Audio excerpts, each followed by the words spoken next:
Good afternoon and welcome in to Cleveland Browns Daily, brought to you by Ballybet, an official sports betting partner of your Cleveland Browns. Nathan Zegura, soon to be joined by Bo Bishop, as this rain, this weather is causing delays and issues all around the metropolitan area. The Browns are off today. They'll be back in the building tomorrow to prepare for the Super Bowl champions, the Kansas City Chiefs, coming to town this Sunday. These are your Hot Topics of the Day. Hot Topics of the Day presented by University Hospitals, the official healthcare partner of your Cleveland Browns. Nick Chubb has been selected by his teammates as the Browns' 2024 Ed Block Courage Award recipient.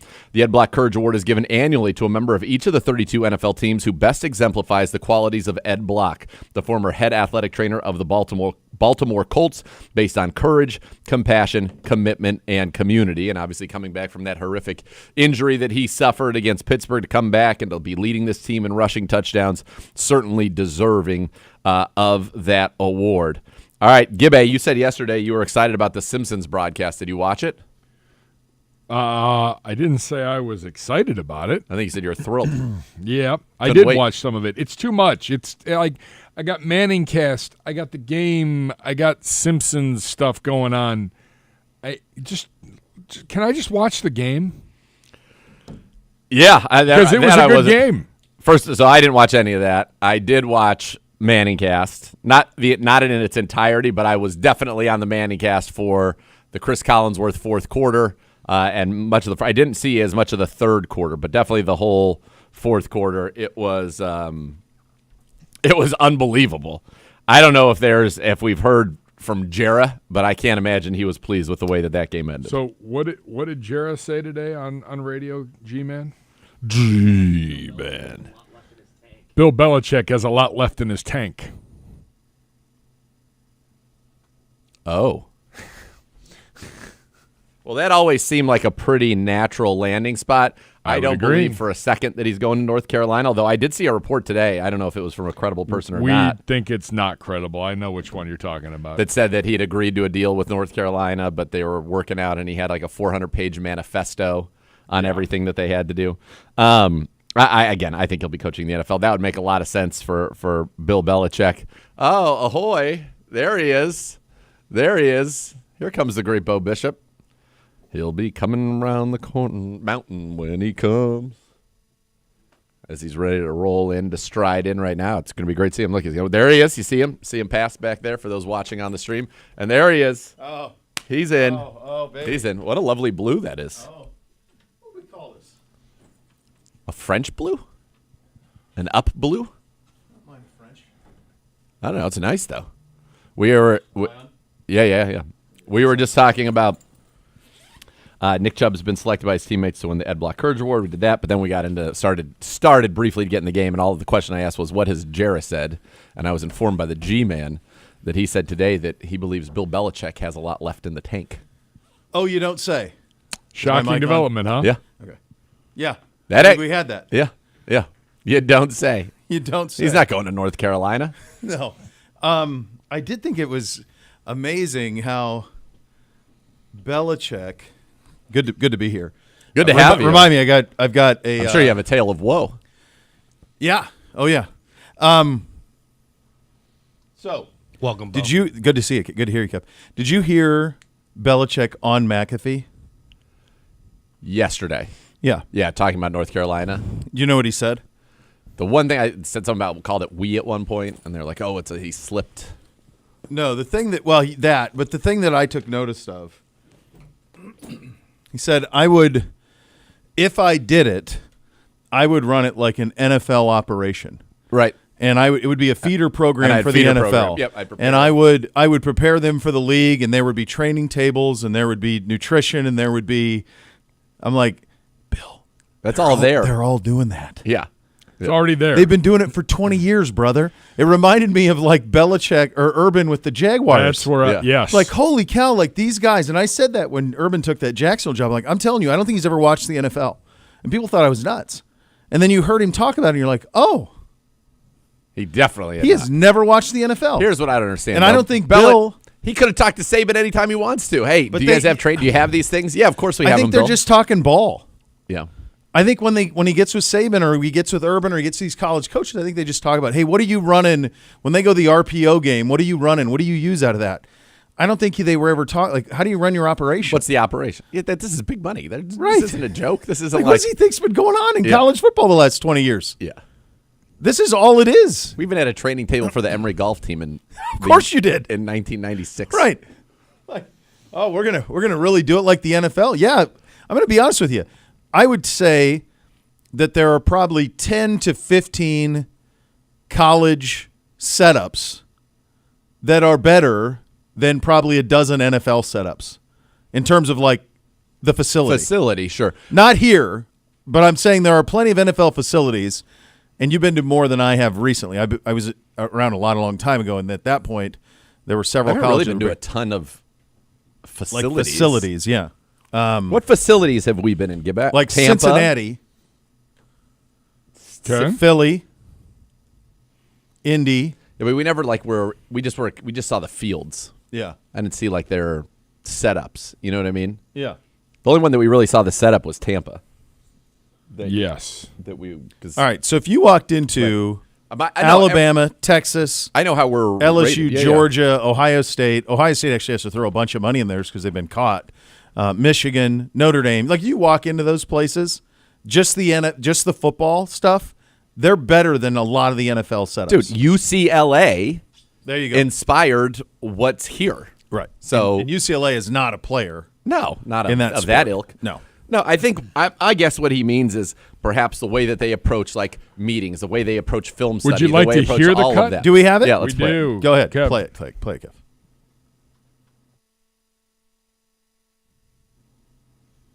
Let me put this in capital letters. If. Yeah. I-F. Got it. If I was in a college program, the college program would be a pipeline to the NFL for the players that had the ability to play in the NFL. It would be a professional program, training, nutrition, scheme, coaching, techniques that would transfer to the NFL. It will be an NFL program at a college level. That's exactly what college programs are at the highest level. They're all of that. Scheme maybe not as much. Techniques. I think it's the other way on that, don't you? I think the NFL has adjusted to the college scheme. It's taking more from college, yeah. There's not, you would have said a long time ago, like 20 years ago, you'd have said a college quarterback coming out, all right, you got to be able to get under center, take a 3-step drop, and the 5-step and a 7-step drop, and release the ball to this. They don't do that anymore. No. No, we say, what do you do well? Let's do that. Let's do that. We'll just do what you do well. For sure. I think maybe I'm just speculating, but based off what I heard, I think he's talking about we're going to coach you the way that an NFL team is going to coach you. We're going to coach the techniques that they use in the NFL much more than maybe the techniques they use in college. Now, there's a reason probably they're using the college techniques to combat college offenses, but I think he's trying to say I'm going to prepare you for that life because that is, and you can only do that to a certain extent because they're still in college. That's the biggest difference right there, Bo. Okay. So if he theoretically is going to do something that's been done for 20 years, why would you be talking to North Carolina about it? Because it doesn't like, make any sense. It makes no sense. That's just not their. That's not the way that they operate. No, that North Carolina is going to throw their NIL money at hoops. Yeah. Now he very well could end up as the head coach of the Dallas Cowboys, which we certainly have talked about, and it does make sense. All right, last night. Yeah. So I watched some of the first half Manning cast. Didn't see much of the John Legend quarter. That's what I did see was the Legend quarter. Okay, and then I watched Collinsworth, who was unreal. Was he great? It was. The Wilson brothers were peak Manning cast for of what I would call more like sideshow. Yeah. This was like peak Manning cast for just ball football. Them trash talking, like they had pictures of Collinsworth with his mustache from Florida, like all of them going at each other, all of them having fun, and it ended with Collinsworth hadn't got the perfect prediction earlier, but at the end of the game, and we'll go through that. We're going to play the clip of it, but as you know, the game ended on a Jamar Chase touchdown, who, by the way, is certainly I think we had that yesterday, right? Oh, yeah. The scores. Yeah, we yeah. said I think the quote was we cannot imagine Jamar Chase not having a big one. We can pat ourselves on the back, but if we were on the other side, this is one of the all-time horrific beats. It is, but we've taken plenty the other way. Fine. So it's fine. Fine. It's fine. Yeah. It's fine. It's fine. But I mean, fine. it is a horrific beat. It's bad, but it's fine. Best part of Collinsworth last night, the story behind the slide. Story behind the slide was great. Yeah. Do you want to flesh that out, Gibbe? So basically, if you watch when he and Al Michaels, Yeah. He would slide on his he chair. would slide in as Michaels was doing the thing. Michaels had it in his contract. He could be the only one on camera for the first 60 seconds. It was him solo, and then That's great. it's in Michaels' contract. Of course it is. That just him, 60 seconds. Oh, that's great. Good for Al. He deserves it. And then you'd get the slide. Now, the other part, which I thought was great, and this was one of the great moments in, I think, Manningcast history. So he had not gotten the prediction right earlier to get on the perfect prediction wall. So they get the ball back after the blocked punt, which we'll play the clip of in a second. But they get the ball back, and, at that point it looks like they're just going to go get in field goal range, kick a field goal, and that'll be it. And Collinsworth's like, oh, no, they're not messing around with the field goal. They've lost too many games with field. He's like, it's Burrow to Chase, touchdown, the end of the game. And if it wasn't the next play, it was the second play after he made that declaration. Chase to the house. He's sitting there pumping his fist, having the time of his life, smiling, grinning ear to ear, and then basically is like, well, he goes, it's not getting any better for me. I told you. I saw it. It happened. I'm out. Takes his headset off, walks out. And then Eli's like, I don't think he's coming back, Peyton. And Peyton's like, of course he's not coming back. It was perfect. So then they closed his box off, and it was just a 2-box the rest of the way. That's amazing. He just walked off. Called Costanza. it. Called his called shot. it. Called his shot. Wow. And then walked right on. Oh, off yeah. the Well, set. the jerk store called, and they're running out of you. So that was great. All right, here's the clip So of the that's play, great. which was. This is the walk-off? I mean, no, Well, this not isn't the walk-off, walk-off. but This this is is. the chase? No. Oh, this is the punt. Did you punt. see this? I did. Yes. In real time? No, not in real time this morning. Okay, I saw it in It's too real late. time. Yeah. So the scenario to set up for everybody is the Bengals. It's got to be around 2 minutes left, or just inside. It's in that vicinity. Yeah. Basically, Cowboys D does a great job. They're going to get the ball back. You thought that the Bengals would go score there. They didn't. They have to punt, and then this happens. All right, here's the punt by Ryan Rico. Oh, got it. Ball is blocked. Got it. Oh, no, Cowboys no. touch it. The Bengals are going to have the ball. Oh, no. You can't touch it when it's blocked beyond the line of scrimmage, and the Bengals are going to have it at the 45. Oh, no. Okay, first of all, hold on. That guy's all over every aspect of that call. I was going to say we're better, but I'm not better. We're better than that. You're better than that. That guy's all over every aspect He was. of it. Yeah, he was all Yeah. over it. Oh, no. Oh, no. What? That doesn't give you permission to go do it. I've never asked for permission. We play I clips know, all the time. that's why I I'm said just you're saying, better I don't than know that. that we play many clips where Where the they lay person out. is just not talking. Yeah. I do think it's one thing that you do here is more and more of that. More and more of both Yeah. at the same time. It's hard. And it's a tougher hard to listen. It's a harder listen. It definitely is. I've made 2 sounds during calls in my entire career. Yeah. One was the Cade York 58-yarder in Carolina. Yeah. And the other was the Cedric Tillman in the Jim Donovan emotional game Yeah. to beat the Ravens. That's Yeah, it. Those that's are the only it. 2 times I made sounds, but I wasn't Oh, you made a sound. I wasn't You can hear it talking. in the commercial Yeah. break because it's part of a commercial that runs now. because people love it. Between They that love the and, raw uh, emotion. love You're it, welcome. You're welcome. But so you talk about a stupefying way to lose the game. You block the punt. You're Yeah. basically going to get the ball back, and it's either, okay, we're going to go down and get a field goal or a touchdown, or it's going to go to overtime. But, we're not losing anymore. No. And if you were a Dallas bettor, Yes. you're feeling great. Oh, yeah. We're going to either Once it's blocked, you're thinking, we're basically in field goal range already. it's gold, Jerry. Kick a field goal and we're out.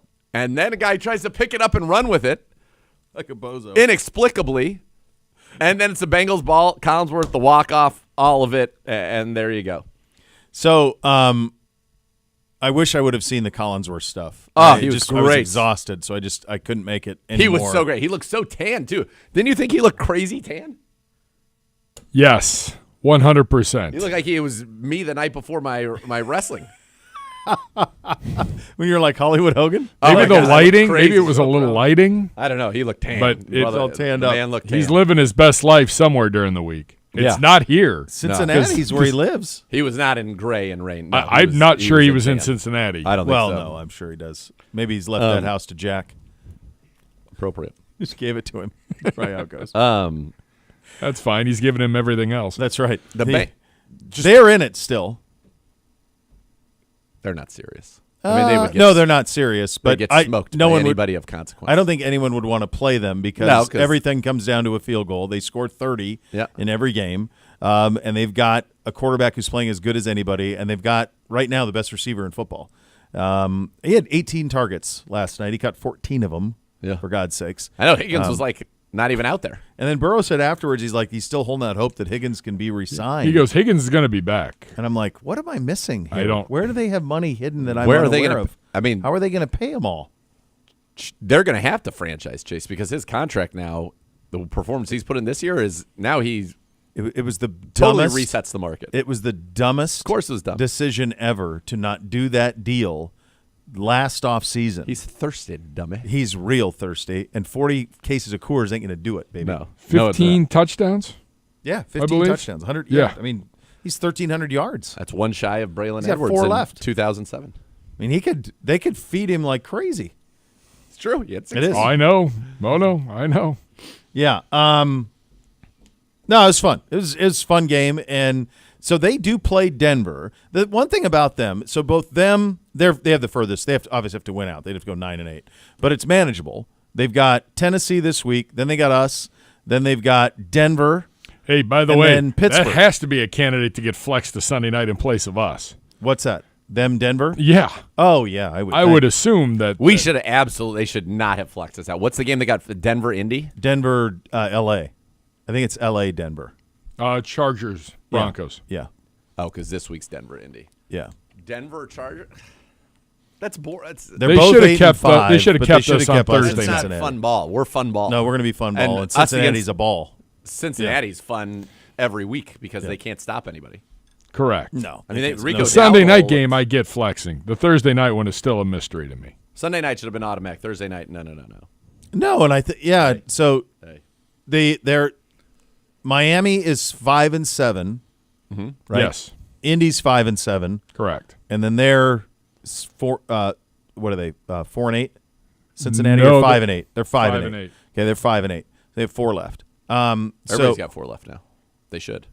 There are no more buys. So they're 6-7. Indy and Miami are 6-7. Yeah, there's no more buys. They're 6-7. because the final 3 teams are 8 and 5 in the playoffs. And then They're yeah, 2 that's games what I was back. going to say. Baltimore, Chargers, Denver are all 8 and 5. Correct. Colts 6-7, Dolphins 6-7, Bengals 5-8. So those 3 teams are still in the mix, and it's I always thought, well, they just got to track down Denver, but there are 2 other teams involved there, and it was pretty nervy with Herbert going down in their game. Now he came back and was fine, but every time he takes a hit on a knee, I'm worried. And the Colts play the Broncos this week. Right. So that's one that could go a big way, and the Bengals still play them. And they also play us, Tennessee, and Seattle. Pittsburgh, Dolphins are at Texans. who's also 8 and 5. Bengals leading at a division. Titans. Yeah. Colts Broncos, which is a big one. Bucks at Chargers. And that's it for the ones Right that now, the matter. Bucks are in. And Steelers at Eagles. The Bucks are in? Yeah, they're in. They're in first. They're slotted as in right now. Yeah. The Bucks are ahead of. Correct. Oh, yeah, because they Atlanta. keep losing. Atlanta keeps losing. Yeah, they're bozos. Well, then you got the big one. Leon's Bills. Yeah, well, that's a monster. It's a big weekend. yeah. Buffalo. The Buccaneers are gonna they're getting in. I also think that the Bills losing to the Rams over the weekend cost themselves a shot at the one, because now they're cooked. They're 2 games behind Kansas City now. Kansas City's not losing 2 more times, and you're not winning out. So that's just not going to happen. I don't know about that. I do feel pretty confident. You want to take the Bills? I'll take Kansas City for the 1 seed with a 2-game lead and 4 to play. Well, KC owns the tiebreaker, or No, Buffalo does. Buffalo But Kansas City's 2 games ahead. They're 12-1 versus 10-3. So KC's final 4, us obviously, home for the Texans, at Pittsburgh, at Denver. Yeah, I think they're going to win 2 of them. Buffalo would have to win out if Kansas City goes. Kansas City's lost 1 game all year. They're not going to lose 2 of their next 4. We sure? I am pretty sure. I mean, there's no. Unless the certainties, but deal I with the would- devil runs out, you're probably right. It's not the They have easiest officially finish. made a deal with the It's not devil. the easiest finish for them. No, but they have a wizard, and they've lost 1 game all year. At us, home Texans, at Steelers, at Broncos. Yeah, Broncos have a tough little finishing. Broncos got Bengals, Indy, Chargers, Kansas City. Yeah. That's why if you're They've Cincinnati, gotta beat Indy. they gotta have beat to. Indy. If you're Cincinnati, you're saying, hey, we got a shot here. We go 9-8. I'm going to play devil's advocate. Go ahead. Outside of the Leons on Sunday, Yeah. the Bills' final 3, home for New England, home for the Jets, at New England. So they're winning the last 3, So but they're already 10-3. You're gonna have 3 losses. So they'll be 13-3. They could have 4 losses. Then it'll depend on Detroit at 14-3. So what you need in order for your thing for them to be the one, you need Kansas City to lose twice in their Which they last could 4. do. So they got to lose to us. Who is it? Starts Us, Sunday. Houston, Pittsburgh. Denver, and Pittsburgh is Kansas City's last 4. Yeah. Yeah. Denver, I- Pittsburgh, Pittsburgh, Houston. then Denver. Yeah. I would still roll with Kansas City on that. I think they'll go 3-1. Yeah. Yeah. The Falcons' collapse is insane. Haven't they lost 4 in a row? Well, and Cousins thrown 9 picks in like his last And no 3 touchdowns. games. Yeah, Yeah. not great. Penix. I'm going to tell you something else, and I'm sure we have some more of this in here. They but lost to Yes. the Saints, Broncos, Chargers, Vikings. Yeah. All right, I want to talk to you about the highlight of driving this morning and the low light of driving on my way over here. Okay. Highlight this morning. For the first time in recorded history. All right, so this is what I have to deal with on drop-off for NBC in the morning. Okay. All right, I'm gonna make a diagram for you. All right, so driveway here into school. School is here, down at this end, and it's a street, so it's a T, right? Okay. Okay. So you have cars coming this way, cars coming east and west. You're all the cars coming from They're all going this way. they're all kind of going to here. The cars coming from eastbound are in the turn lane right into here. Yep. Westbound, you're going to have to cross over to go right into here. So this is where everybody's trying to go for drop-off. In addition, there's a wrinkle. There's a row of cars that have already dropped off that are trying to exit. Yep. So this is the classic zipper merge, except it's a 3-way. So all you have to do is you go, they go, they go. You go, they go, they go. You just order it, right? And it's December 10th. They haven't done it correctly once. Not once I can't say has I'm this been surprised. done correctly. Can't The say I'm correct surprised. zipper merge leaving. All you have to do is just take your turns. Just go around the clock. Your turn, your turn, your turn, your turn, your turn, your turn. Everything moves. We zip, we cruise. Until this morning. This morning, dropping off NBC, I watched in amazement as it happened. It's perfection. It was perfection. You go, you go, you go. Boom, boom, boom, boom, boom, boom. And I'm like, my God. And you dude, can really even have these two kind of going at the same time. They So kinda can. They can go at the same time and then go. This has got to go. Yeah, because when this one goes, this guy's got to come out. Yep. That's how that's got to go. Yep. And so I'm like, this is unbelievable. I go, Paige, my God, this is everything we've ever wanted, buddy. Look at this. It's everything we ever wanted. Take a look at this merge. boulevard of green we were lights. on Monday. We were late. He almost had a tardy because we couldn't figure it out, and it was a log jam. Perfect. I'm like, this is it. I should stop. There's nothing I'm going to do today that's going to be better than what just occurred. That's the highlight of the day. So on the way over here on the turnpike, I see a sign that says, right 2 lanes closed, 1 mile ahead. Okay? Oh, so no. here we go. So as soon as we see this, everybody goes all the way to the left. Idiots, stay down the road. Now, the middle lane is empty, and it's open. Stay in it. The far right lane is starting to be closed, but the middle lane is open. Stay in it. Okay? So You have every right to operate in that lane. everybody, it's a wide open lane. It's legally there, but we can't get it. So what happened was everybody, I'm now probably a quarter mile from where the merge has to take place. I'm like, all right, let's I'll get in now, and let's keep this thing moving. Let's zipper it in. No. And the most onions play I've ever seen. A semi-truck, I can see it in my rearview mirror, is in the middle lane as is legally allowed to be. A car pulled out in front in the lane. That person and should be stopped. arrested. That person should And be stopped. arrested. Traffic. Should be arrested. Stopped it. Pulled out in like a town car. They should be arrested. I'm like, you're out of your mind. Like that truck could have blown you out. Should have. Could have blown you out. And they just pulled and stopped.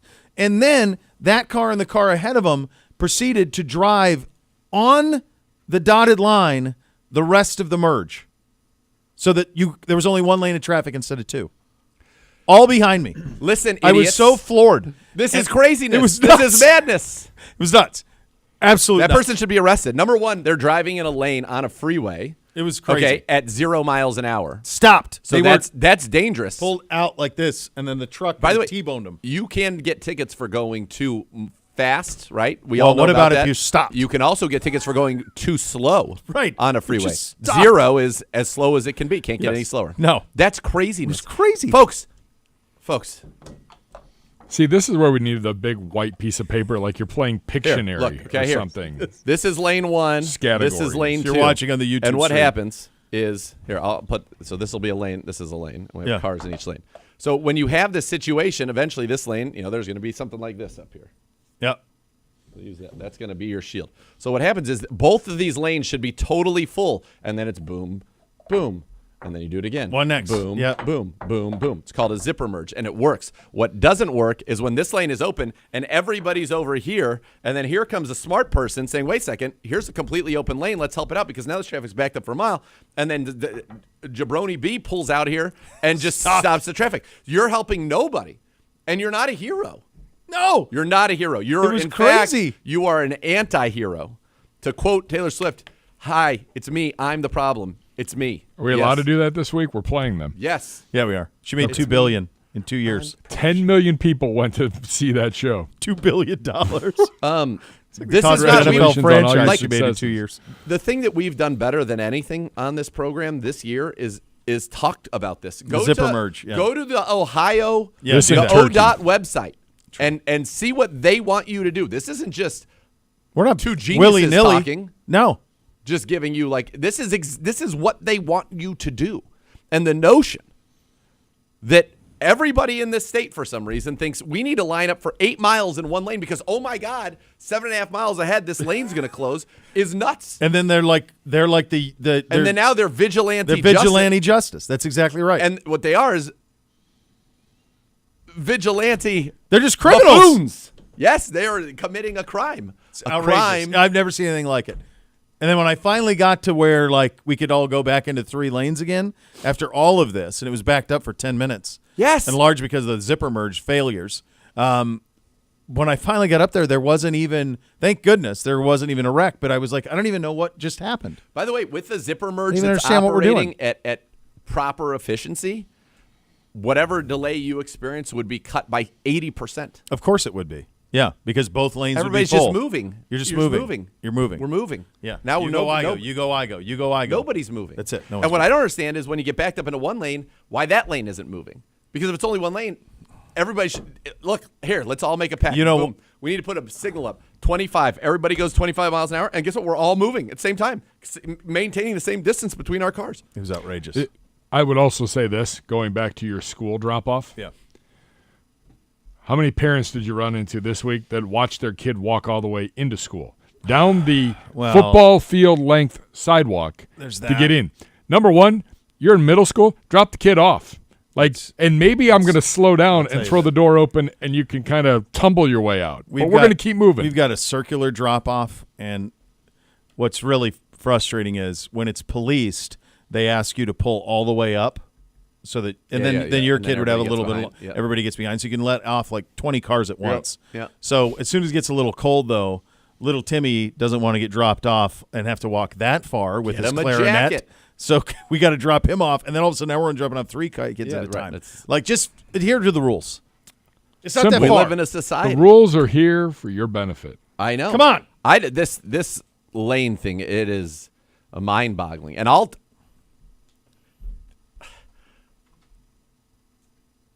the person that did this, that It was the most audacious Larry play I've David ever would be seen. screaming at this He would have schmohawk. stopped and he would have walked out and talked to him. Yes. is what he would have done. It was 4 cars behind me.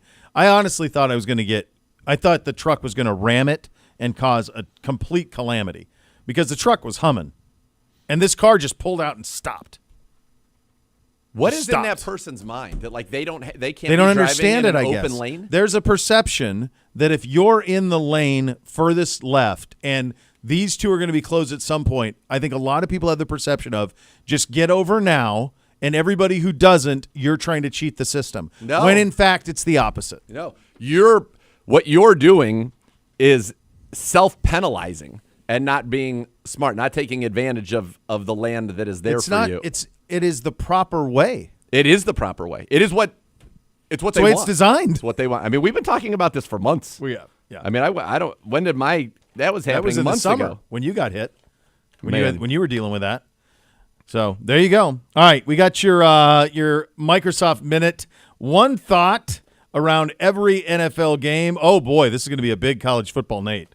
It's going to be a monster episode of College Football Nate. Let's go. I'm You'll ready. hear from Wyatt Teller at the podium. We will do a little thing or not a thing as well. We are off and running. Those are your hot topics of the day presented by University Hospitals, official healthcare partner of your Cleveland Browns. You listen to Cleveland Browns Daily, presented by Ballybet, official sports betting partner of your Cleveland Browns on 850 ESPN Cleveland.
Join us on Sunday against the Chiefs to cheer on your Browns toward a victory with our friends at Tito's Handmade Vodka. Tito's proud support the Cleveland Browns through the Victory Vodka program by committing to a $1,000 donation to the Cleveland Animal Protective League towards its mission to foster compassion and end animal suffering. Sponsored by Tito's Handmade Vodka, 40% alcohol by volume, namely 80 proof, crafted to be savored responsibly. Time for your Microsoft Minute. It is powered by Microsoft Surface, powering a better game.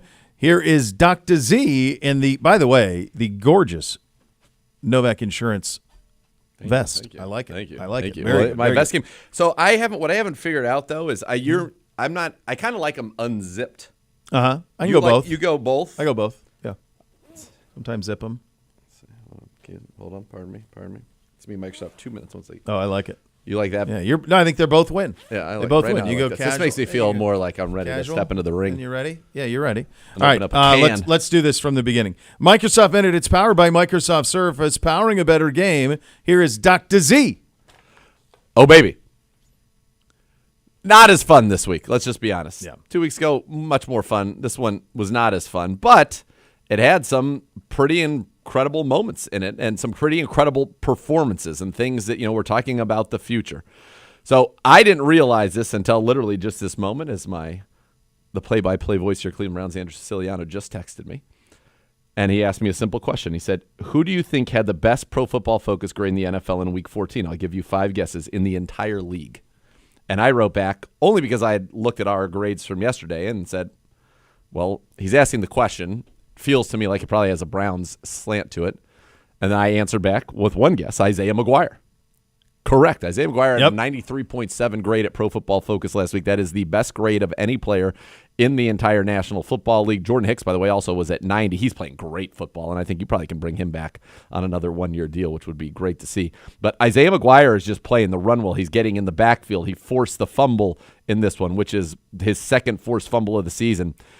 He hasn't quite closed the deal on some of these sacks. He almost got Russ the week before. He almost had the safety of Bo Nix. But he's starting to look like a guy that you could feel pretty good about, him and Alex Wright at that defensive end position opposite of Myles Garrett.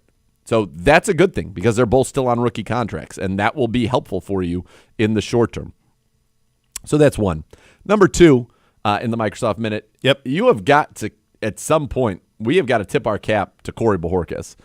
Corey Bojorquez, 3 punts inside the 10 again, leads the league in that. He's been sensational. Yep. He really has been. His ability to kind of pin teams back has been very, very good. So we got to continue to give him his props. We saw a little bit of life in the kick return game. That we haven't seen that. We had a 56-yarder. That was double the length of anything else we've had all year. That's positive. So that you like to see that.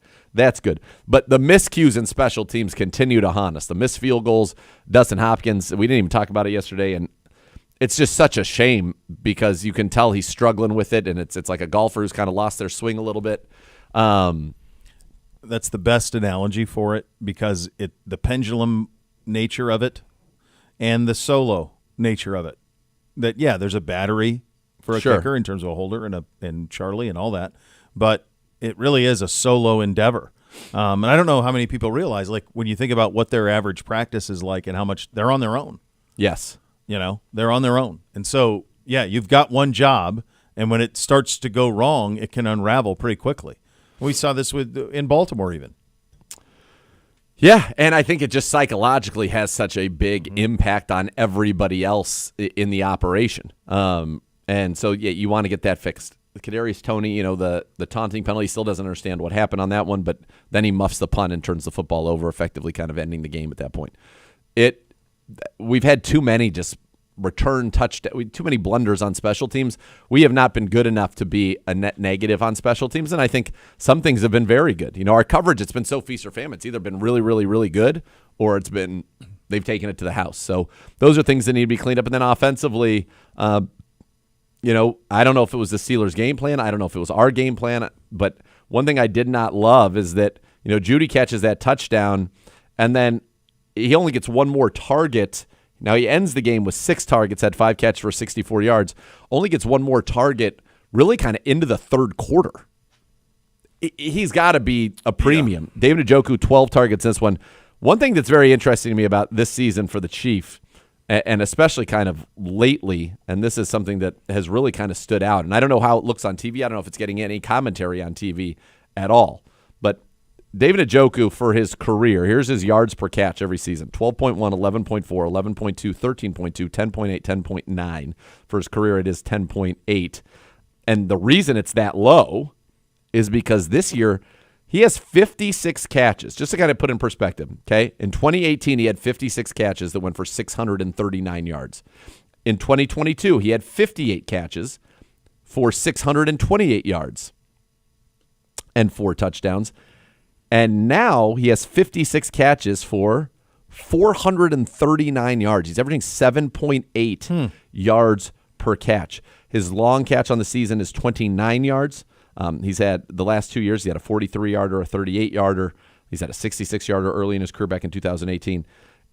His yards per target for his career has never been below 7.2. It's 5 this year. So I don't know if it's the routes he's being asked to run. I don't know if That's an interesting one. But that is really standing out to me as something. He is not really involved in the vertical game really at all for the Cleveland Browns. Now, the touchdown was a nice grab. I think it was probably about a 15-yarder. But if you take that away, that means he's like at 6 catches for 27 yards on the rest of them. So I don't know really what's happening there. But I do think it's very interesting because you look at like Elijah Moore, and his average depth of target is 8.9. Judy's was 10. I mean, that's not that far off. Let me look on the season real quickly. He typically had been as well amongst the league leaders in yak per catch. Yeah. And, this year it just doesn't seem like it's happening. All right, I'm pulling up right now. Njoku, 80 targets. So he's had 2 targets of more than 20 yards in the air. He has had, this is wild, 12, 13, 15 of his 80 targets, 15 of his 58 targets have been more than 10 yards in the air. So his average depth of target this season is lower. It's got to be lower than it's been in years past. It has to be. Well, the thing that's odd about that, too, is if you go back to what we anticipated this offense looking like through the offseason, the one thing we thought is that Chief would be the deep threat over the middle to open that up. Yeah, so his average we were looking for that on the outside and said, well, if it's not there, it could be Chief down the middle. Could be the deep threat. So David Njoku this year his average depth of target is 5.6 yards down the field. His average yak per reception is 3.8 yards. In 2023, those numbers were average depth of target was actually the same, 5.4, but his yak per reception was 7.1. In 2022, and this is the last year I'll go back to it, 2022, his average depth of target was actually 8 yards per target, and his yak per reception was 6. So from a career standpoint, he is averaging a career low, significantly so, 3.8 yards after the catch per reception. That is, to me, that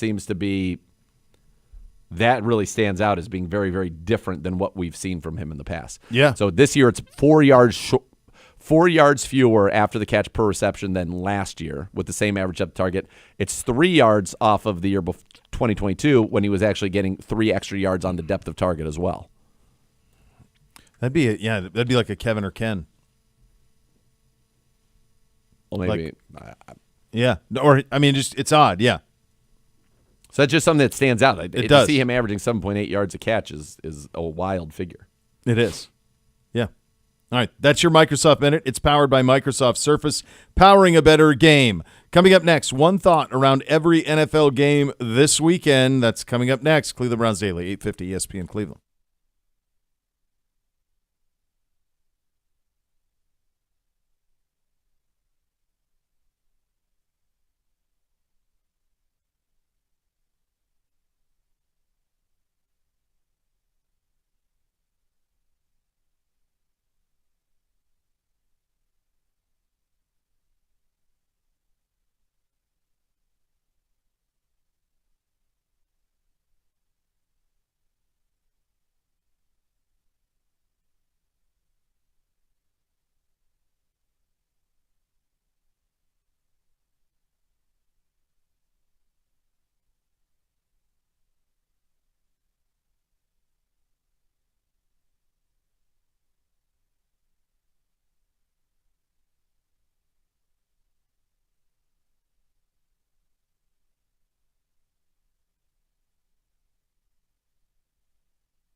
Hey, Browns fans, prepare your boost to your game day with the Browns Bingo Day presented by Ballybet. This is on December 15th.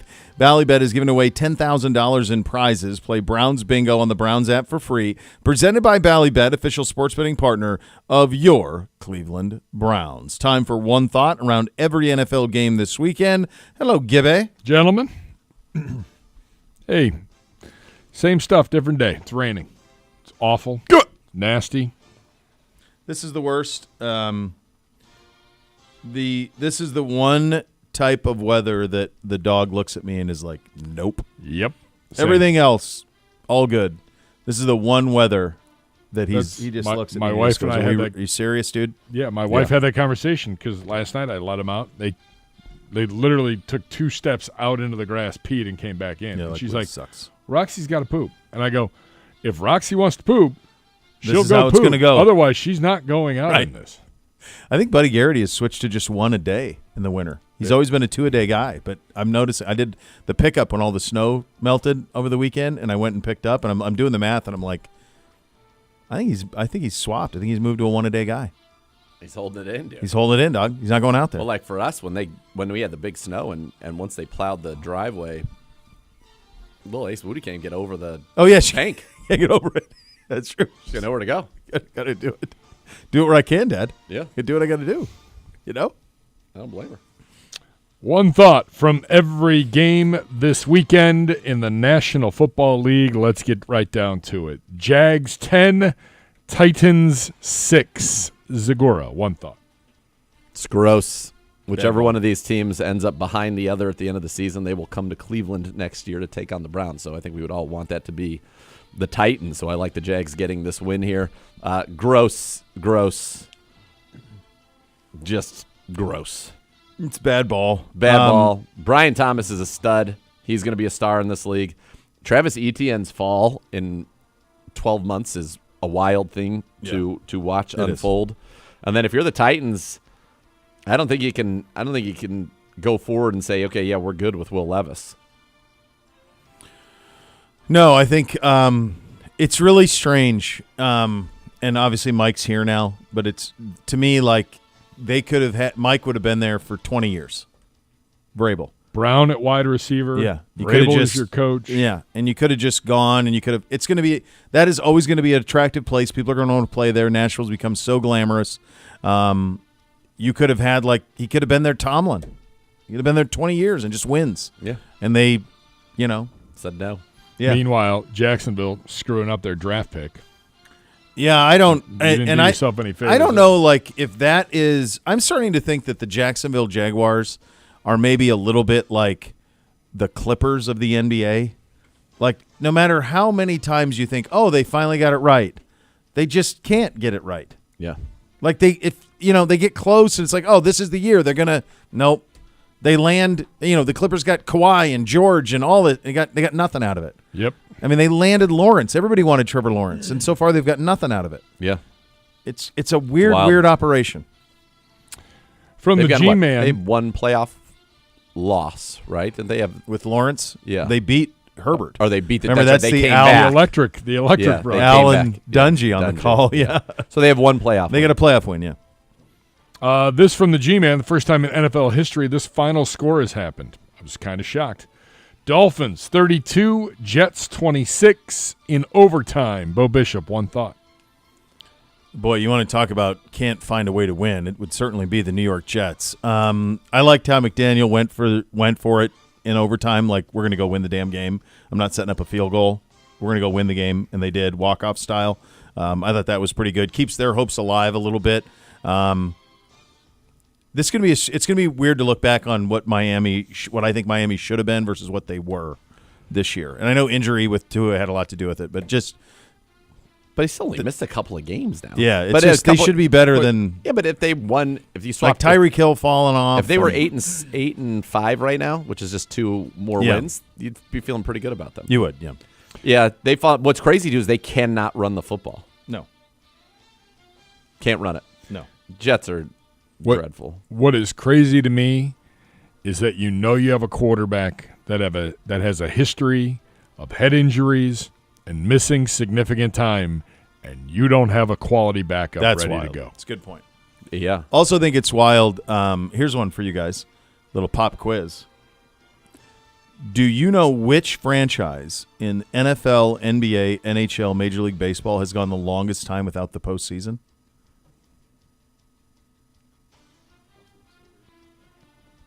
G-Man said Buffalo Sabres. It's the Jets. 14 Really? years. Man. Just read that this morning. 14 years since the Jets have made the playoffs. That's something. Yeah. In an NFL where 7 get in, you have to almost try to miss. You know what I mean? They try to help you. They've drafted and they drafted Darnold and Zach Wilson, all these guys, and they nothing. They got Rodgers, nothing. Is he back there next year? Would you want him back? I don't think so. I He's don't talking think about they the want him back, memories. but I don't know. Like, does he want to go out like this, or does he think he's got one more in him? Who's got a better chance to be playing in the NFL next year, Kirk Cousins or Aaron Rodgers? Cousins, I think. Yes. Clearly, but I don't know. Maybe Rodgers could be a bridge quarterback somewhere. Rodgers just comes with a lot. Little bridge quarterback, Rodgers. A lot. He Here? could be a bridge. I didn't say that. You said I didn't say anything. I just said Didn't bridge say a quarterback word. somewhere. Looked like you had a little dust stuff I didn't say going anything. on there. You had a little itch on your nose or something. That's it. I just said could be a bridge quarterback somewhere. Yep. Up next, the Vikings, 42. Gutless Falcons, 21. Zagura, one thought. Just an unbelievable collapse by the Atlanta Falcons. This is fireable. I go back. It is, and I think They they should've should just have hired hired Belichick, and they should have not used their first-round pick Or on play him. a player that's not going to play for them. Not sign Cousins and just play him. right. He's 24 years old or 25. Play him.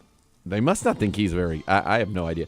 Now, Cousins' numbers 23 of 37, 344 yards looks good, but the 2 interceptions, that doesn't look good. They ran the ball for 158 and 5 yards carry. I mean, this is a team that put up nearly, over 450 yards of offense, and they don't win. It's craziness. I don't understand what they do. It's wild. It's wild. Thing or not a thing, the Falcons miss Arthur Smith. No, not a thing. I got one for you, though. On the other side of it, if you're Minnesota, you've got to bring Darnold back. So he went 22 of 28 and 5 touchdowns in this game. On the season, he's 68% completions, 3,300 yards, 28 touchdowns, 10 picks, so 3-1. His quarterback rating is 108. Which is good. Bring him back. Yeah. They are 11-2. Yeah. You're gonna go to McCarthy? Yeah, this one 22 Let him of sit 28, for 2 years. 347, 5 tutties, 0. One more incompletion than touchdowns. Yeah. That's a pretty good ratio. It's a pretty good ratio. And I feel And he's like been doing it all year. By the way, He's 68% completions. all year. Addison's a stud. He's a stud. They got 2 Jefferson's studs. a Yeah, stud. defense is stud. Offensive line's good. You got to bring him back if you're crazy. yeah, he had a 2 or 3 game stretch where he wasn't great, but their defense was good enough, and now No, they're he's ready good, to and their ship. defense, Brian Flores has them. You got to go they're Packers with him. You got to go McCarthy sits for 2 years. Yeah. And just get him all the way right. Get him healthy for sure. Next, gross. Saints 14, Giants 11. Happy 100th anniversary, New York. You still suck. New York sucks. The Giants. Oh, the Giants. Yeah, they do. Did you see the banner toes they I did. Yeah. they had going on? I'm not going to give a thought on this. I don't Perfect. think it's dignified. I don't think it's dignified of us to give a thought on I this mean, nonsense. somehow the I Saints feel are bad hanging for around Derek enough. Carr. I feel bad for Derek Carr because now he's done. So that sucks. Yeah, for broken him. hand. Yeah, I don't know what you do with him going forward. Eagles 22, Panthers 16. The feisty Carolina Panthers. Bo Bishop, one thought. Well, we've been noticing this for a little more than a month, and we've talked about it pretty regularly, that this is the rare instance where the Carolina Panthers did something right. Bryce Young was overwhelmed early in this season. They sat him down. They had him watch Dalton for a few weeks, and then he went back in. Now, I'm not going to give him full praise because also the other thing that happened was Dalton gets hurt. So if Dalton doesn't get hurt, I don't know if they put him back in. I don't know because they kept saying Dalton's our guy. But whatever happened during that time, accidental or on purpose, Bryce Young looks capable now, and they have fight in them. And when I saw 13, I'm like, it's way too much. They're not going to lose they're going to get housed by 13 in that game, and they didn't. No, they're playing solid D. Thielen can still play at a high level. He had 100 yards this one. I know. Yeah, I think he had 2 touchdowns the week before. Eagles kind of uninspired, but did enough. Did enough. Apparently, though, did you see on Brandon Graham's podcast that there's there's beef right now between A.J. Brown and Hurts. A.J. Brown is not happy with the way that he is being used or producing this year. 48 catches, 836 yards. He's 17th in the league. And if you look at what he had been the prior 2 seasons, 1,496 yards, 1,456 yards. He is not pleased. His targets, there she is. How about this? His targets the last 2 seasons, 145 and 158. This year, 66. He was averaging just under probably about 9 to 10 a game, and this year he's averaging 6.6. Didn't he miss a couple games? He did. That's why it's only 10 games. I wonder if that, and he's having that manifest on Hurts Yes. versus play calling. It seems like. Brandon Graham details the alleged rift between Jalen Hurts and A.J. Brown. Yeah, G-Man brought up Kellen Moore. Isn't it? Is it his first year? Yeah, in Philly, yes. By the way, you listen to 850 WKNR Cleveland, a good Karma brand station. Kellen Moore went from Dallas to the Chargers, I think. Yeah, I think you have that right. And then they blew him out when Harbaugh came in. Who's the second best team in the NFL right now behind Detroit? Is it Philly or Buffalo or Kansas City? I think it's Kansas City. They don't lose. Like at some point you have to, Deal with the devil. Yeah, they don't lose. They do not lose. They even get doinks. They get everything. I don't know. I'm not betting against them in the postseason. Up next, Tampa Bay continues to win, and they've taken over first in the NFC South. Buccaneers 28, hapless Raiders 13. Nathan, one thought. I mean, I love the fact that the Raiders have a running back named Sincere McCormick. It's a great name. When Aiden O'Connell went down, that was pretty much curtains for them. Bake is playing great football, but at the same time, he's starting to turn it over a bit. 2 interceptions. He lost a fumble in this one, but they've got some weapons. Their running game has been they're running the ball as well as anybody in the league, and it doesn't matter. Last week it was Bucky Irving. This week it's Rashad White and Sean Tucker, who have 20 carries for 137 yards between the two of them. Cade Otton's playing well. Mike Evans is playing well. Sterling Shepard's playing well. The running backs catch the ball effectively, and as I said, Baker's playing very well. I don't think they're a team that anybody in the NFC playoffs is worried about facing. They're kind of, unfortunately, it's kind of like that NFC South is kind of like the AFC South had been all those years. Yeah. But they're going to be a playoff team for the second straight year, which is impressive. Their schedule, so they let me play. Let's. Do you know who their first 4 games were against this season? Yeah. So they had Commies at home, at Detroit, and they won. Denver at home, Eagles at home. They beat Philly, Detroit, and Washington. Yep. Philly has not lost since then. Detroit has not lost since then. And then they got smoked by the Broncos in week 3, which was kind of a shocker. Broncos were 0-2 at that point. They were 2-0. Right. And they got smoked there. They lost 4 in a row. Yeah. And then now they've won 3 in a row. It's been fortunate. They've had, honestly, their first place matchups in the AFC were very tough. They got the Ravens and the Chiefs, which are 2 of their losses. But their schedule, if they can win this game with the Chargers, they're going to win the division. Now, if they lose this game with the Chargers, both they and the Falcons have pretty easy schedules the rest of the way. The Falcons have one game that's challenged too, but they go at Chargers, at Dallas, and then home Carolina, home Saints. It's not tough. That's for the Bucks. For the Bucks. For the Falcons, I'd bet on them. Yeah, clearly. Yeah. The Falcons need to go one better than them over the final 4. They go at Raiders, home Giants, at Commanders, home Panthers. Their schedule is not difficult either. No, they should go 3-1. But I see them losing to a bad team more than I see the Bucks. I think the Bucks will beat the bad team. So I think the Bucks though were a Chuba Hubbard fumble away. Oh, I know. From losing to Carolina. They were. Yeah.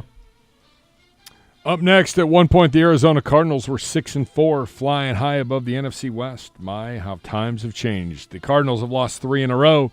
Seahawks 30, Cardinals 18 as Seattle opens up their lead in the NFC West now, Bo Bishop. Well, when we were picking this one, I think what we said was that I just am done thinking Seattle's anything but good. They're just good. They're good now. Didn't have Kenneth Walker. Zach Charbonnet, who people have been talking about forever, at 134 in this game, was very good. Geno ended up 24 of 30, 233 and a touchdown. He was very good. Kyler turned it over a couple of times. I'll tell you one of the things that is really puzzling to me. I really thought Marvin Harrison Jr. would lights out with Kyler in that offense, and it has not happened. They're fine, but it's been wildly disappointing. Next to Caleb Williams, who I really thought was in the best offensive position of any quarterback coming into this league, maybe in forever. Yep. And how – did you realize in their game they had more punts than yards at half? Yeah, it was The something Bears? like It was 6 punts, 5 yards. 5 yards, and the Niners had 250 Yeah, something at half. At the half, yeah. Brock Purdy can still play. Isaac Guerrero looked pretty good filling in, running the football for them. Kittle had a monster game. How do we end up on the Niners? Oh, just because I brought up, You brought up Caleb. the Let's Bears. talk about that So we game. just- That we game was just crazy. switched We- over to it. Yeah, Yeah, we moved on Gotcha. over. So we're good. My You'll have bad. to go back to Rams Bills, Gibby. No. Let's go back. Finish up the 49er take. You're All fine. right. You already started it. Debo, and this is what my dad said, Debo's complaining he's not getting the ball. Debo's just not effective. And he reminds me of, and it's not apples to apples, but Marion Barber. Guys who are so good because of kind of like their physicality and their unique physical gifts when it comes to being able to play through contact and all those things. That stuff often, it's like it hits a wall and they fall off a cliff. Percy Harvin a little bit. Percy Harvin a little bit. Debo is, I mean, you look at Debo this year compared to Debo in years past, he's not as effective as a pass catcher this year, and he is not effective as a runner. He's averaging 2.9 yards a carry. The past 3 seasons before, 6.2, 5.5, 6.1. Last year he had 37 carries for 225 yards and 5 touchdowns. This year, 32 carries for 92 yards and 1 touchdown. His long run on the season's 12 yards. Jeez. So he's just, he says the opportunities aren't there. They are there. I mean, he's pretty much on pace. Maybe seeing, let's see, real quickly. He's seeing a fewer passes per game, but not significant. He's Meanwhile, not producing. The Bears started the season 4-2. They're Yeah. 4-9. It's a long They're season in the 0-6 NFL, on the man. road. My, how the mighty have fallen. It is a long season in the NFL, and they have offensive malfeasance. And that's why when you think about what they did this offseason, it needed to be – you need to have somebody come in, and it's just purely for Caleb Williams and what he's comfortable doing, and they did not do that. Everybody said That's that. terrible. Everybody said that. That's where they Like, should what are you doing? like they should have had Cliff go there. Yeah. Fine. It's amazing. Or any offensive-minded guy who would walk in on the same page. Hire Lincoln Riley. I was going to say Lincoln Riley would have been It's fine. And then have him hire a defensive guy. Like, Yep. come on. Yep. Up next, one of the fun ones on Sunday, Rams 44, Bills 42. If you had Josh Allen, congratulations. You had a hell of a day on the fantasy front. Jeez. First quarterback ever, 3 passing touchdowns and 3 rushing touchdowns ever in a game. Yeah. Ever. And they in a losing effort. By the way, did he throw any interceptions? No. Did he turn the ball over? No, he did not. He accounted by himself for 424 yards and 6 touchdowns by himself, and they lost. And so to me, this is what's concerning about this tape is going to be studied significantly by everybody because their defense is the weakness right now. And he's doing it without really a name receiver. I mean, Amari's still Amari, but 6 catches on 14 targets. When you think about the fact that he was 22 of 37, that was his worst, ratio to any receiver. Still 95 yards. That's his high with the Bills. Khalil Shakur had the nice catch and run, but they haven't had Dalton Kincaid. Nope. They haven't had Keon Coleman. They haven't had the guys they expected to be big players for them, and they still lit it up. Allen is singularly great right now. I think when we redid the MVP, didn't I pick him? I think so. I think when we redid the MVP, I picked him. It's noted. It's very likely that I did. Yeah. Stafford can still sling it, but this one goes down to at the end of the game, they can't run that sneak on first down. It needed to be 3 passes. They run a sneak, it gets stopped. They're forced to use a timeout. If they had pass, you can still kick it deep. You had 3 timeouts to get the ball back and try a long field goal. It made no sense. It was an insane call. Yeah, I also loved the onions on McVay to go for it on 4th down, and it kind of shined light on Buffalo's inability to affect the passer because Stafford's first 3 reads were covered. But he got to stand in there on 4th down and throw it over the middle to a guy who broke through into his zone and was wide open. He settled down and caught it. And at that point, you go, you're good. Naku was amazing. That's an unbelievable miss by the league that he was drafted where he was. I mean, the catch he had on the sideline was unbelievable. I also think, like, for a guy that I interviewed once in high school, when he was a high school kid out of Highland in Dallas, on his way through Tallahassee, he was like a one-man quarterback parade. Like he was a 5-star kid. Stafford was. He went to Tallahassee. He went to Athens. Ended up at Georgia, obviously. But he stopped by and did like a throwing session for Bowden, and like all the media was there. So I interviewed him. Nicest kid ever. I've always just I liked him. Yep, he's so good. The way he goes about his business, and he's still so damn good. He is so good. By the way, the Buffalo Bills, the 8th worst in third down defense in the NFL. Yeah, they have problems. They can't really cover, and they can't really get to the quarterback. Yep. They had no sacks in this game. Stafford, 30 attempts, 0 sacks.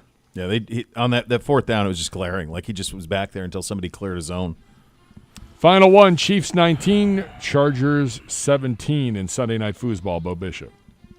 I mean, you realize they beat the last 2 weeks, last 3 weeks. This is who they've played in the scores.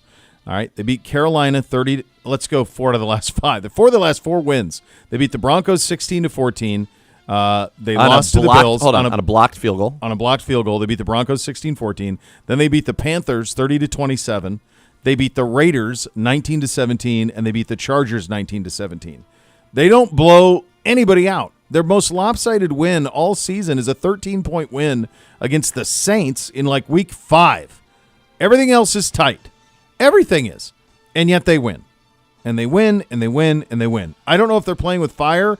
I kept thinking they were. We did pick it right on Buffalo. We said, well, this is it. It's enough. And Buffalo beat them. But they just find a way to win at the end, and at some point it has to stop.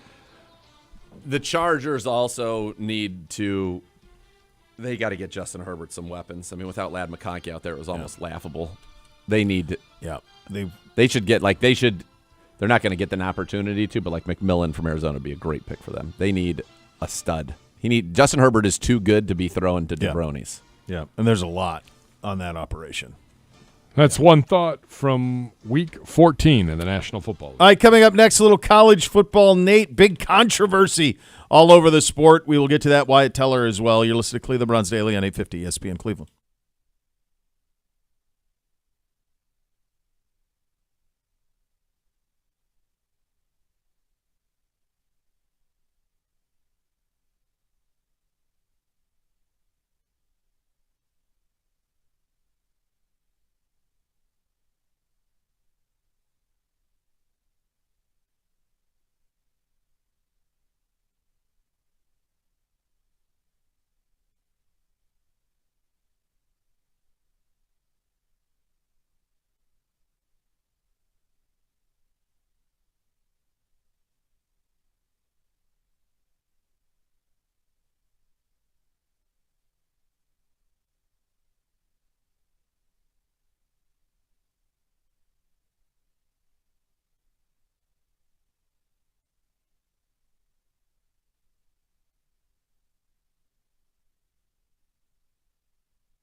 Howard Hanna, official real estate provider, your Cleveland Browns, exclusive buyer agent, there to help you navigate the field, save time and money, and score the winning touchdown. A new home. Win big with the leader in real estate. Visit howardhanna.com/go Browns today. Time for the fastest growing segment in all of sports talk radio. It is college football. Nate back in the saddle. Let's go. Boy, we got some lot. stuff going on here, kids. Let's go. I haven't even looked at it. Don't need to look at it. Why would you need to? But I have opinions. I bet you do, Feinbaum. that I can tell you. Here Nothing we go. has done sports talk radio. By the way, has Feinbaum summed up yesterday- sports talk radio better than what you just said. I haven't even looked at it, but boy, do I have opinions. It's true. That's not all sports talk. That's not this program. Not this program. Our- I mean, that- typically, the stuff we talk about, we know. Let's get right to it on that note. First down. The first 12-team college football playoff bracket has been made official by the committee. Which double-digit seed has the best chance to go the farthest? Indiana, SMU, or Clemson? Nate Feinbaum. You know, this one's actually it's pretty simple to me, and the answer is SMU because they play Penn State, who has beaten absolutely nobody, and they're not scary to me. Notre Dame is going to lay the smack down on Indiana. I hope they bury him. They're going to bury him, and Texas is going to bury Clemson. So your only possible answer, and see, this is how easy it is because this is such an idiotic bracket. The answer is SMU. They have a chance to beat Penn State, and I believe they very well may. They're going to give Penn State a full day. The winner there gets Boise State. So Also a winnable game. The winner gets. I'm going to tell you this: get to the Final Four. If you are Oregon, wouldn't you rather just switch with Penn State? Hey, Penn State, you take the bye. You can play the winner of Tennessee and Ohio State, and then if you win that, you're going to have to play Texas. Or I can play one more game, but I get SMU at home, and then I get Boise State, and Who then I've already Georgia beaten. with their backup quarterback, Georgia or Notre Dame.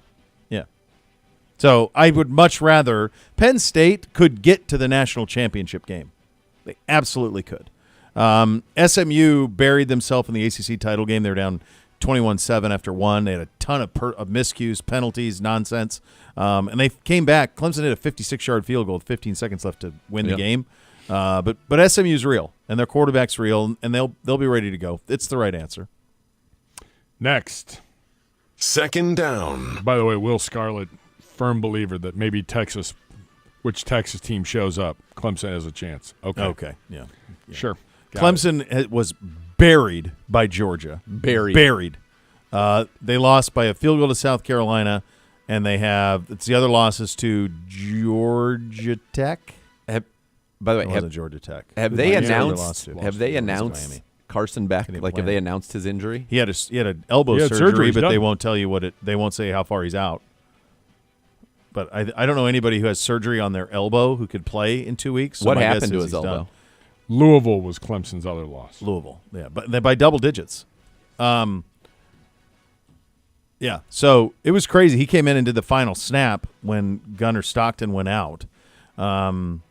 So I don't think Beck will play. I don't think there's any way you could play. I don't know anybody who has surgery on an elbow on their throwing arm who could play in 3 weeks. So Doesn't I seem see that no way. scenario how No. he could play. So that bottom half of the bracket is way easier than the top. Yep. Next.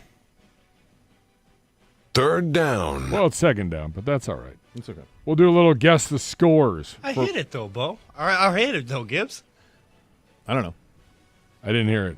I don't know. Sorry. Oh, he did. He maybe did, yeah. All right, go ahead. Second down, let's do a little guess the scores for week 1 of the playoff. Clemson, Texas. This is a Friday night, a week from now. TNT with Dave Pash and Dusty. No, I think Notre Dame, Indiana is the Friday night. Dustin Daniels. Indiana, Notre Dame's Friday night. It is. Yeah. Sorry. It's all right. The original one I saw actually had Texas Clemson on Friday. Yeah, SMU Penn State's at noon Saturday. Clemson Penn and Texas is This the is afternoon TNT game. at 4 o'clock. Yeah, and then Indiana Notre Dame's Friday night. Tennessee Ohio State Saturday. Yep. All That's right, on me. what's the score on it? Clemson, Texas. I'll go first. Do we have the line? I do. That's what that's what he's trying. Because we can do it for college, can't we? Or do we have to act like we don't know them for this too? Like for the scores. We're not like doing this. We're just guessing the We're line. guessing We're scores. guessing. Oh, we're guessing the scores. we're guessing the We're scores. guessing the we're line. guessing the Guessing the scores. We're not scores. I know. picking I the know. We're like games. 10 days out. Okay, We're guessing. I the thought scores. we were picking scores. No, Okay. no. no. We're guessing the scores. I'm going to go Texas minus 11. I was going to say minus 13.5. Bo right on the money. Minus 11. 11. Buckeyes, Volunteers, Fowler, and Herb Street on the call. That'll be Saturday night, the 21st at 8 p.m. in Columbus. Enjoy those frozen Jeez. benches. Brutal. We can't get this stone built here fast enough. Play Buckeye games here. I'd go 8.5 on this. Buckeyes 8.5. Buckeyes minus 7. Zagura with this one. Minus 7.5 for the Buckeyes. In the early going. These are obviously very early. Yep. SMU, Penn State. Again, TNT with Mark Jones and Roddy Jones. The Jones brothers. It's going to be right around there. I would say Penn That's a noon State. kick on Saturday. Penn State 7.5. I was going to say 7. Penn State 9. That's a little too big. A little That's too a rich. little too big. Final one, the Friday night game on the 20th, 8 p.m. Indiana, Notre Dame, ESPN. Interesting. It's McDonough and McElroy. It is not Testator on the call for ESPN. It's got maybe has WWE Raw duties. Yeah, I wonder what would take precedent. Yeah. I'd go 9.5, Notre Dame. Notre Dame minus 8. Notre Dame minus 7.5. 7.5. Oh, I'd like the 7.5. Irish there. I like the Irish there for sure. I think they're going to bury them. I would agree. Yeah, I like the Irish there.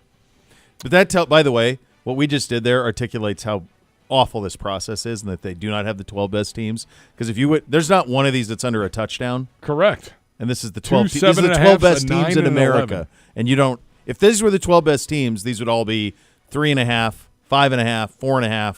It's not. By the way, the second round is going to be worse. gonna There be isn't a worse. single game inside of 7. No, and when you get to the quarterfinal, you're going to add Arizona State and Boise State, and they're going to be double-digit dogs. Yeah. Arizona State will be 11.5, 12 to Texas. Yep.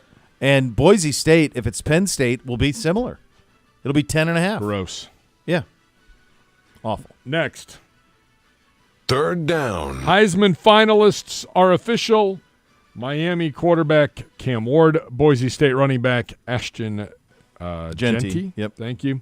Oregon quarterback Dylan Gabriel, Colorado wide receiver DB Travis Hunter. Z, rank them in your order. How would you fill out your ballot? Bo, I don't think you can talk about this yet. I can talk about it. I just can't tell you who I voted for. Yeah. There you Hunter 1. Genty 2. And then the other ones are just Gabriel 3 because he's on the best team, and Cam Ward 4. So one guy on my ballot is not a finalist. So 2 are. Gotcha. You only get to pick 3 then? You pick in the 3. real ballot. In the So real my ballot, real you pick ballot 3. would be Hunter 1, Genty 2, Gabriel 3. I want to give a little perspective on Travis Hunter just so everybody understands. Travis Hunter is the Big 12 Defensive Player of the Year. And he also is He is a first-team All Big 12 receiver. yeah. He had 92 catches for over 1,100 yards and like 14 touchdowns playing receiver, and he's the best defensive player in the conference. Just Yeah. so we understand. If he doesn't win it, it's craziness. I mean, it's like people say, "Oh, Charles Woodson ran a couple of routes, returned some punts. He wasn't a full-time receiver. This guy was a full-time corner and a full-time receiver. Yeah. It's never been done. No. He's like Ohtani. It is. That's the Yes. best example. Good job at you, College Football Nate. Next. I've really gotten good at this college football stuff. Fourth It's a lot down. of fun. All subjective. I'm not going to lie.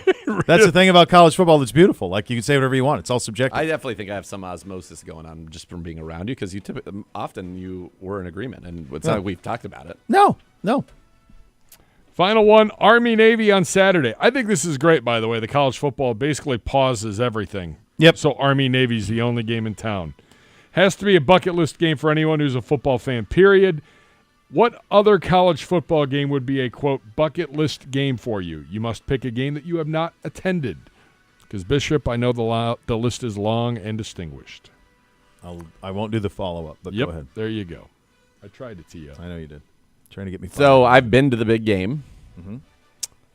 I have not been to the other big game, which growing up for me was obviously in the Barracks, Stanford Cal, but that feels like that's lost its luster. That's not anything I'd be interested in. I probably would want to go to. G-Man with a classic ACC rivalry. Is it the Iron Bowl?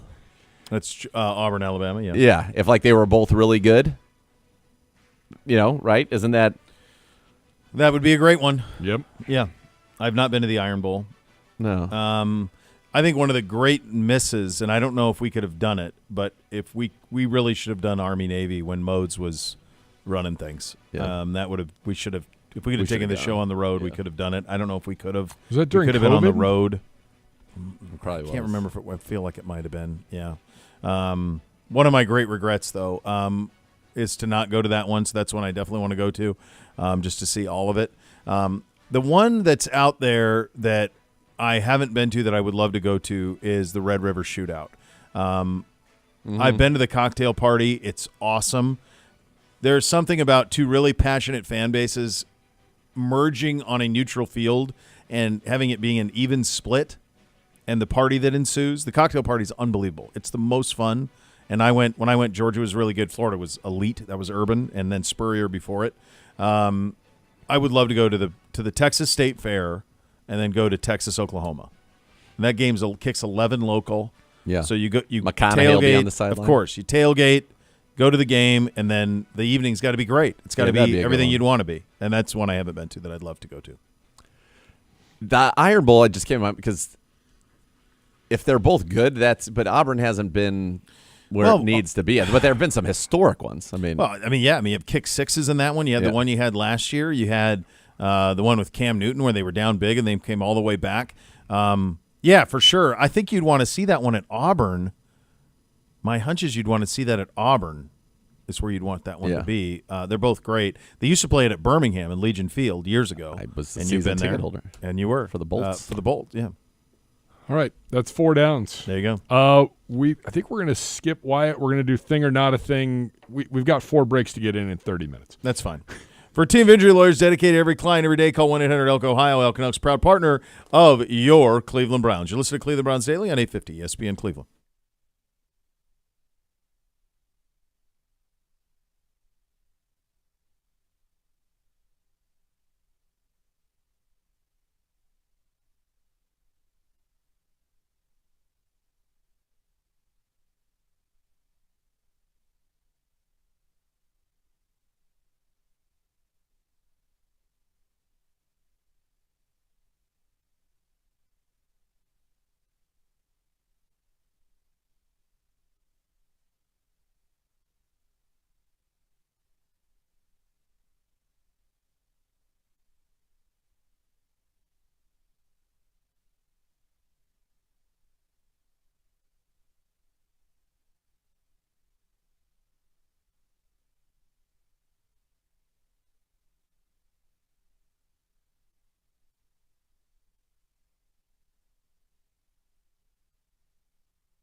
Community green and clean. Learn more at rumpke.com. All right. Hello, Gibby. Hi, boys. Thing or not a thing? Where will Bill Belichick coach in 2025? Compliments to our friends at CBS Sports. The top 6 landing spots for Bill. This is their order? This is their order. This is a ridiculous order. Well, Horrific here we go. order. This list is not a thing. Not a thing. We're at the point, kids, where it's CBSSports.com content. We like this, though. It's conversation. All right. Off the board, the New York Football Jets. I think we can all agree that is a that's thing. That's fair. I would say the North Carolina Tar Heels, too, based on his Well, we previous haven't gotten that far yet, Bo. Jeez. All right. How about we slow the roll? All right. Sorry. Number 6, the Cincinnati Bengals, otherwise known as the Northern Kentucky Bengals. Zach Taylor has probably accomplished too much to warrant a pink slip from owner Mike Brown. The Bengals have no doubt underachieved, and their defense is ripe for a wholesale change. Were they to break from tradition and part with Taylor and get a leg up on the crowded AFC North, Belichick would almost certainly sign up for such a contender. Thing or not a thing? Bo Bishop. I don't think that Mike Brown is firing anybody. I agree. Other than maybe Lou Anarumo. That's probably the only one who will get a pink slip down there. He's certainly not going to pay somebody not to coach. They should be firing whoever drafted all the guys on the defense, not the defensive coordinator. That's who's him. proven to be pretty good with good talent. That's him. Well, there you go. He can't fire himself. I see no scenario that Bill Belichick would What's work the guy's for name? the Cincinnati Tobin. Yeah. Duke Tobin. I don't see any scenario how the Bill Belichick would work for Mike Brown. As appealing as Joe Burrow is, I don't see it. I think I don't think it'll ultimately be the answer, but I think he's got to think about it because of Joe Burrow, and he loves the AFC North. Now, you also don't want to step into a very challenging division, which he would be doing. You think Mike Brown would hire Bill Belichick? Why wouldn't he? I just don't see it. It's just no track record of him hiring. Where's someone Zach like Taylor that. at in his contracts? He's definitely not up. He's not in a walk year. Yeah. He's not paying him not to Yeah. coach. I think Bill. I don't think you can I'm afford thinking to pay about Taylor to sit on the bench. No. And a wide receiver. I'm and thinking about it a more new from Bill coach. Belichick's standpoint. Like, yes, he would at least explore the Bengals because of Joe Burrow. I'm thinking of it more from the perspective is this the possibly a thing? No, probably not. And I don't think it's a thing at Zach all. Taylor is signed through 2026. Buckle in. 2 more years. Yep. Next up at number 5, the Dallas Cowboys. Thing or not a thing? should be This number is where 1. This is number 1. This is where he's going to be coaching next year. If I had to, Agreed. if I you're think putting it on the second whiteboard, safe. This is the no-brainer. I And agree. honestly, I think I could almost make it. To me, it almost feels like he's either going to coach the Dallas Cowboys or he might not coach anywhere, and he might just be done. I know he wants to. That's why all this Carolina stuff's happening. I do think there's one other spot. All right, we'll see if it gets there on the list. But this would be number 1 for me. This and Jerry's already done it once with Bill. Mutual. There is something infectious about the Dallas Cowboys. When you guys go there to call a game and you see the star and the uniforms and the big a deal they are in that monster city, it's like the Yankees. It's got that juice to it, and I think you can be mesmerized by it, and I think Belichick would be too. Up next. Plus, if he could win there where Parcells didn't, Yeah. I mean, I think there's a lot there. And That's set number the 1. record maybe for wins. Yeah. Number That's the 4, one. the Chicago Bears. Thing or not a thing as a landing spot for Uncle Bill? I feel like it to me. Doesn't feel like it to me, and it feels like their priority needs to be offense. Yeah. Doesn't feel like a thing. So just similarly to Cincinnati, just think of the coaches the Bears have hired through the years. Have they ever hired anybody like this? I mean, just think about the people who have coached the Chicago Bears in our life since Ditka. Wannstedt. I mean, it's always like career assistants. Like they're never going and getting like Correct. the big guy. No. Am I missing somebody? Did they ever go get the number 1 guy on the market? I don't think so. I don't think so. I think it's always been like assistants guys. They hired that one guy who was there for a couple of years. Like Lovey they got from Dungy's group. Wannstedt. Who was the guy who was like the coach of the Montreal Alouettes and then they made him the head coach? Tressman? Was it Mark Tressman? Yeah. Trestman. Yeah. He was like the head coach of the Chicago Bears. Well, Trestman had been like a good OC. I don't think it was him. Hold on, I'm looking right now. Trestman was like Maybe that. it was And Trestman. he was an OC for like Bill Walsh, I want to say, or like. There have been 18 head coaches for the Chicago Bears. Mark Trestman. Yeah, he led the Montreal Alouettes. Yeah, we So had it it. was Trestman. Okay. He was, here's Tress, he was Miami, Florida quarterback coach, 83 to Geron's 84. was- yeah, that's- Vikings running back coach, Bucks quarterback coach, Browns offensive coordinator and quarterback coach, 88, 89 with Belichick. He had like a decent track record. Then But he was never with the like as Niners. like a head coach guy. He was the OC of the Niners, Steve Young Super Bowl team.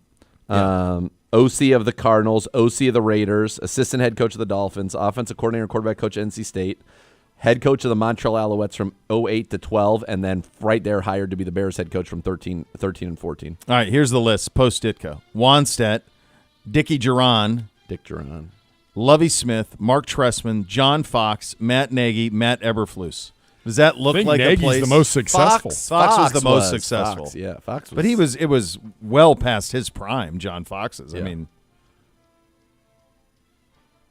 yeah. No, that's just not that's not what they do. They don't do that. I mean, it wasn't like John Fox's heyday was with Carolina from 02 to 10, Yeah. and then he went to Denver, and then the Bears hired him after Denver. Yep. Where he flamed out in Denver. Yep. So it's like they get him on the bottom, or they get guys you've never heard of. So he left I don't see Denver, it. and then did Denver win the Super Bowl the next year? He won it. He was the Super Bowl winner. He was in the Denver. Super Bowl winner in Denver. 13, right? I think he won the Super Bowl in Denver in 13, and then they went to Kubiak. Isn't that how it worked? 2013 season. G-Man says yes. No. They lost in 13, and on January 12th, blah, blah, they were he was fired. They won it in 15 because in 13 is when Peyton set all the records, but they lose to the Legion of Boom, right? And then 14, they were 12-4. G-Man They was got wrong. upset by the Colts. Okay. And then 15, Peyton gets hurt. Osweiler quarterbacks the end of the year. Yeah. And then Peyton comes in and they win the Super Bowl in 15. So he was not the head coach of the year. He was the first, what did it say? Second head coach in NFL history to win 4 straight division titles since joining a new team, and the only head coach in Broncos history to never missed a playoff in his tenure and got fired. Got fired, yeah. So when John Chicago Fox signed him, that sucked, was though, actually in like Chicago. that was a decent hire by Chicago. Chicago, he went 14-34. Disaster, yeah. In Denver, he That's in- what. We had he I'm was saying. 46 and 18 in Denver. helps Next is to he had the Lovie sheriff. Smith, You get Matt paid. Nagy's probably the second best coach So who since was- Ditka. Who was their coach in Kubiak. 15? Gary Kubiak won the Super Yeah. Bowl with them. Elway asked him to do it, if memory serves. I think that's how. Next up, number 3, the New York Football All right. Giants. No, 0. You think 0? I think pretty 0. Think he wants to go back there? The G-men? That's where Be it in New started. York? It's where it's, yeah. It's where it started. There's an emotional tie. No quarterback. They have no quarterback. No quarterback. They have no quarterback. But the Mars would probably give him all the keys he would want, and I think he could be emotionally wooed by it. I don't think it's not the best situation, but I also No. don't see him coaching in Jacksonville. Jacksonville, to me, if he I just likes don't know if he Lawrence, could get rid of that Shad stuff. Khan's going to give him full keys. That's true. That's true. Full keys. That's true. I mean, it's the best piece of clay to work The with. Giants, to me, would be the third, like, realistic option. I think Dallas 1, Jacksonville 2, Giants 3, and then Cincinnati, I think he would think about, but it doesn't fit their MO to do what No. they would have to do Uh-uh. to procure his services. So you have the Giants 3, the Tar Heels 2, which you both have I just dispelled, think that's nonsense. and Jacksonville at number 1. I like the Jags. he Jags could are come in interesting. and The he could- Shad Khan part you brought up is very interesting. Yeah, Shad Khan would pay him and say, okay, run it. You're Bill Belichick. And Houston is your main competitor, who has been a little bit this year. You got a ton of weapons. Yeah. Yeah. So would you Decent would place put to live. Dallas at 1. Dallas What- is What 1. would you put number 2? I think if you think you about convinced his- me on Jacksonville. I think initially I said no because I didn't know if he would coach them. But then the more I thought about it, like he was willing to coach Atlanta, so he doesn't need like a historical brand. Like he's just looking for the best chance to win. Jacksonville's a good chance to win. And would get all the money he needed and blank Carte blanche. Carte blanche. And we know that he loves to be on his boat. Yeah. You can boat year-round down there. Yep. We know from Halloween that he has caught his girlfriend as a mermaid, Fact. so they like being near the water. Ocean. Yeah. Boom. So much more to come on that note. Yeah. That's why it's number 2. Yeah, I think that's a good job out of you on that. Thank yeah. you. I think there's only 3 realistic. I think New York would have a little emotional distant ties, but I think I think it's space between Dallas and Jacksonville, then a space between Jacksonville and New York is where I would land on that. All right, so much more to come. You listen to Cleveland Browns Daily on 850 ESPN Cleveland.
OBM, the preferred provider of copiers and document services for your Cleveland Browns. They'll tackle any size office.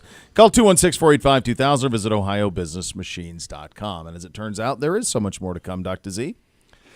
There is. The Browns have placed Greg Newsome on injured reserve, ending his 2024 season. They've also waived wide receiver Kadarius Toney in a move that we thought might be coming. In addition, the team has signed wide receiver Caden Davis, wide receiver Jalen Gill, kicker Riley Patterson, who was with the team briefly, and tackle Julian Pearl to the practice squad. They've released defensive tackle Michael Dwumfor from the practice squad. Sucks about Greg. Yeah, and supposedly same hammy. Bummer. Yeah.